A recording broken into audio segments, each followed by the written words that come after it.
Ya, assalamualaikum warahmatullahi wabarakatuh.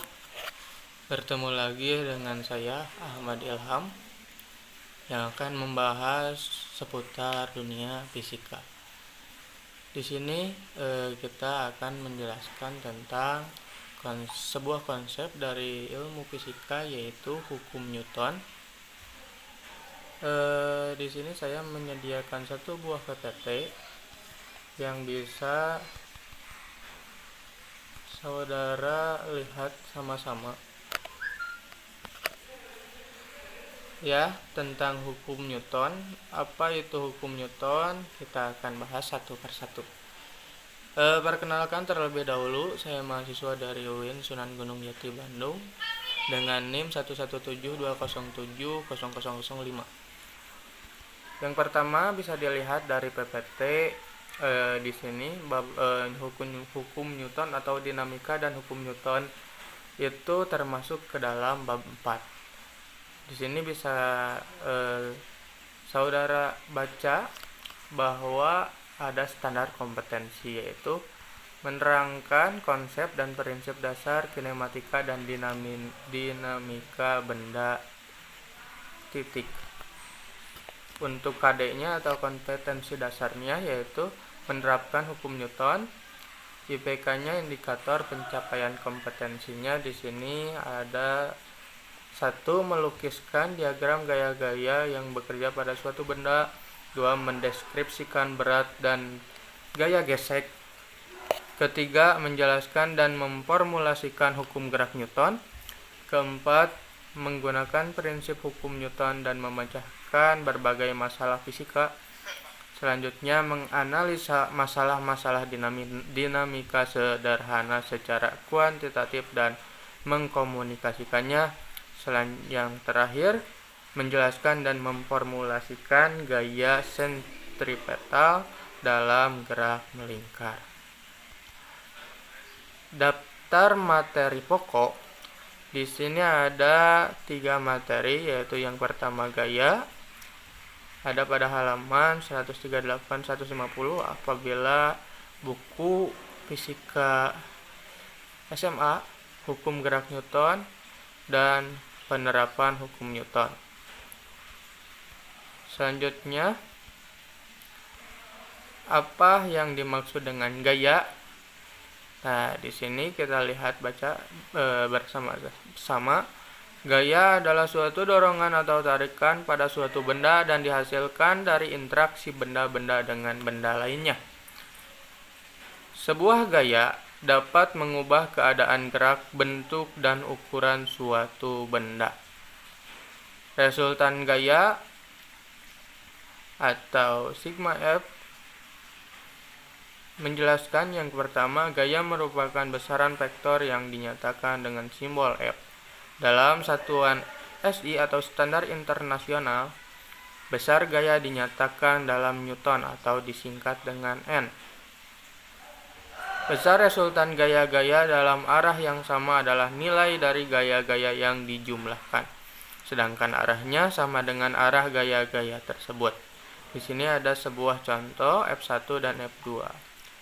Untuk resultan gayanya, karena ini vektornya lurus, jadi untuk resultan gayanya itu F1 ditambah dengan F2.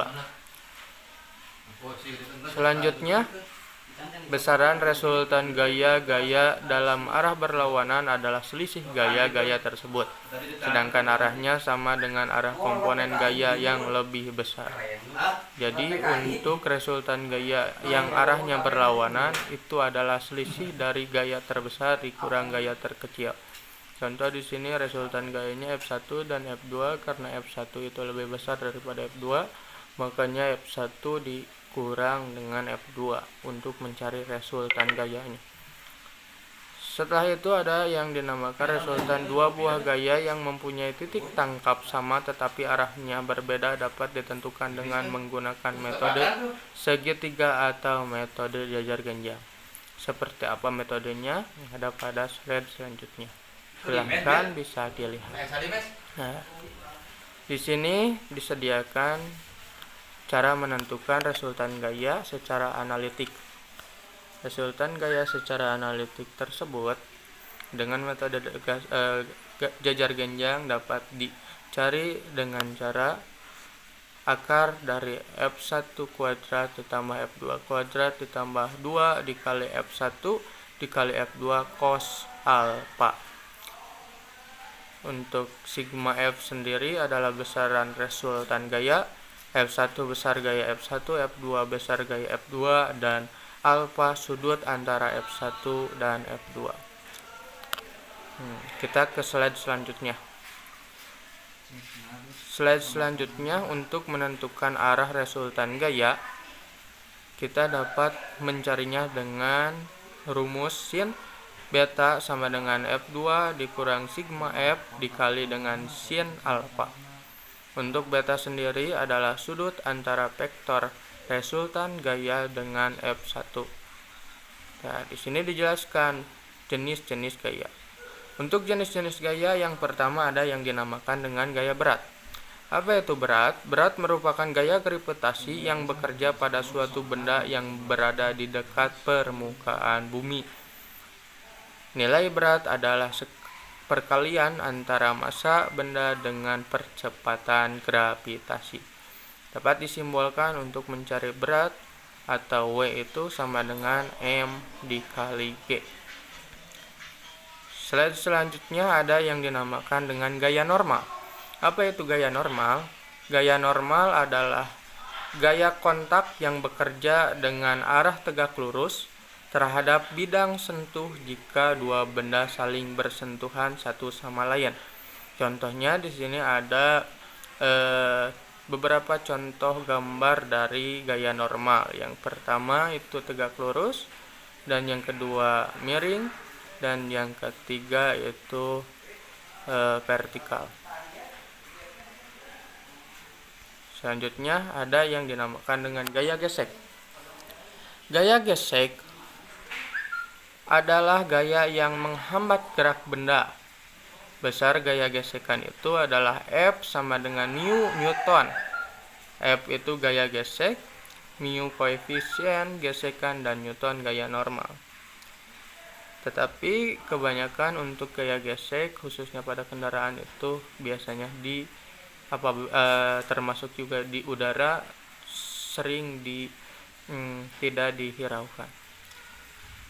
Selanjutnya ada yang dinamakan tegangan tali atau T. Tegangan tali merupakan gaya yang diteruskan melalui tali atau kawat ketika tali atau kawat ditarik kuat-kuat oleh gaya yang bekerja pada salah satu ujung tali atau kawat tersebut. Nah, di sini ada yang dinamakan dengan diagram benda. Diagram bebas benda adalah suatu diagram yang digunakan untuk menunjukkan besar relatif dan arah semua gaya yang bekerja pada suatu benda dalam keadaan tertentu. Bagaimana diagram bebas benda yang terletak di atas meja di samping? Jawabannya, benda di atas meja tersebut diam, sehingga benda mengalami dua gaya, yaitu gaya berat W dan gaya normal. Nah, selanjutnya kita masuk ke materi hukum Newton. Hukum Newton itu ada 3 buah. Yang pertama, hukum 1 Newton. Hukum 1 Newton menyatakan bahwa sebuah benda yang diam cenderung tetap diam, dan sebuah benda yang bergerak cenderung tetap bergerak dengan kecepatan tetap dan arah yang sama, bergerak lurus beraturan.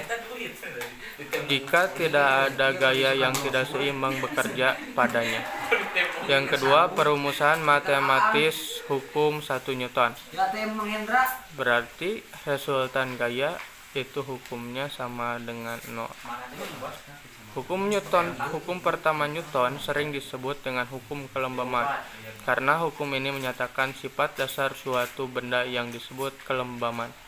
Sifat kelembaman suatu benda adalah kecenderungan benda untuk mempertahankan keadaan geraknya, yaitu tetap diam atau bergerak lurus beraturan. Di sini ada contoh gambarnya, sebuah mobil yang melaju. Selanjutnya ada yang dinamakan hukum kedua Newton. Hukum ini menyatakan percepatan suatu benda yang dihasilkan oleh suatu resultan gaya atau gaya-gaya yang tidak seimbang adalah berbanding lurus dengan resultan gaya, searah dengan resultan gayanya, dan berbanding terbalik dengan massa benda. Dapat dituliskan dengan sigma F sama dengan A. Sigma F sama dengan M dikali A, untuk M adalah massa benda dan A percepatan gravitasi. Yang terakhir dari hukum Newton yaitu hukum ketiga Newton.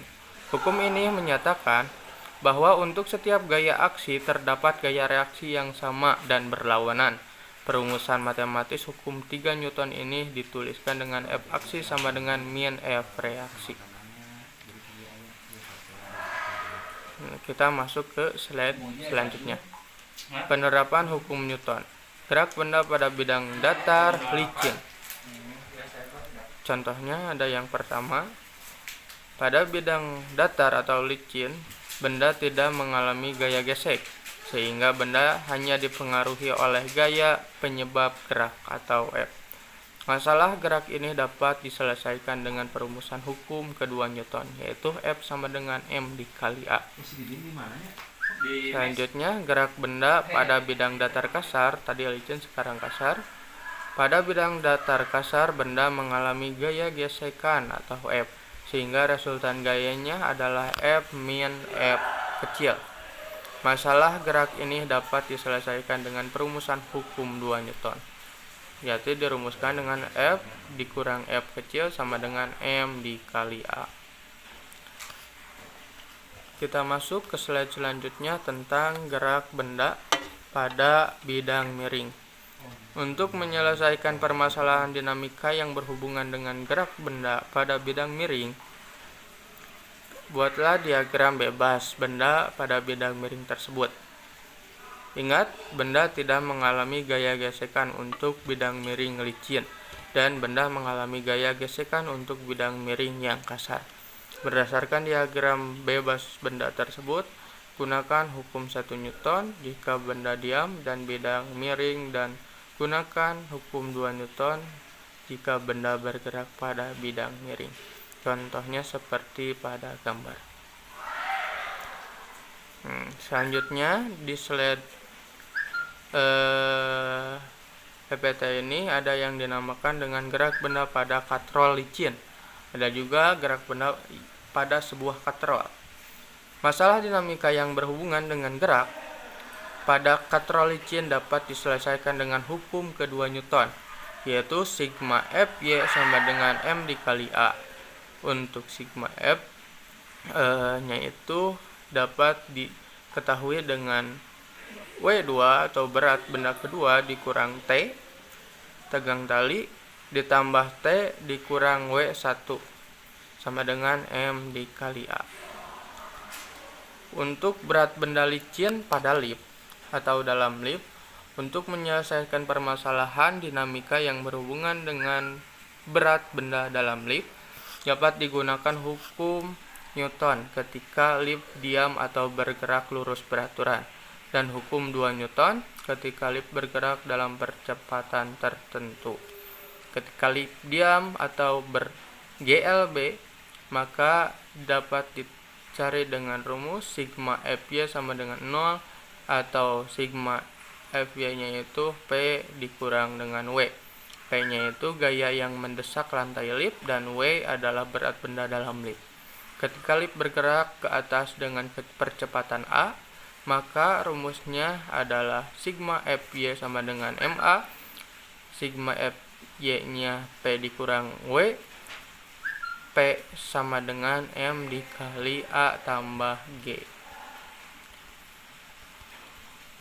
Untuk slide terakhir, ketika lip bergerak ke atas dengan percepatan A, maka rumusnya yaitu sigma Fy sama dengan MA, P dikurang W sama dengan M dalam kurung min A, maka dapat diketahui untuk mencari P itu sama dengan M dikurang A. Yang terakhir, ada yang dinamakan gaya sentripetal. Gaya sentripetal merupakan resultan gaya yang dialami oleh benda yang bergerak melingkar dengan arah menuju ke pusat lintasan radial.